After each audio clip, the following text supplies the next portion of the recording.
গুগলে সার্চ করলাম লোডশেডিং কেন হয়। গুগল রিপ্লাই করলো ইলেকট্রিসিটির অভাবে। আমি আবার গুগলকে জিজ্ঞাসা করলাম ইলেকট্রিসিটি তৈরিতে কি কি প্রয়োজন হয়।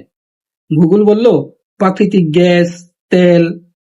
তখন আমি বললাম এছাড়াও তো বাতাস, পানি, ইভেন সূর্যের আলো ব্যবহার করে সরাসরি ইলেকট্রিসিটি তৈরি করা যায়। তখন গুগল আবার আমাকে রিপ্লাই করলো এগুলো উৎপাদন করার জন্য যেরকম প্রকৌশল দরকার সেটা আপনার নেই। তো আমি বললাম আমাদের তো বুয়েট আছে, কুয়েট আছে, রুয়েট আছে, এছাড়াও আরো অনেকগুলো প্রযুক্তি বিশ্ববিদ্যালয় আছে। তখন গুগল আবার আমাকে রিপ্লাই করলো ওইখানে ইলেকট্রিসিটি প্রডিউস করা শেখায় না। তো আমি বললাম তাহলে কি শেখায়।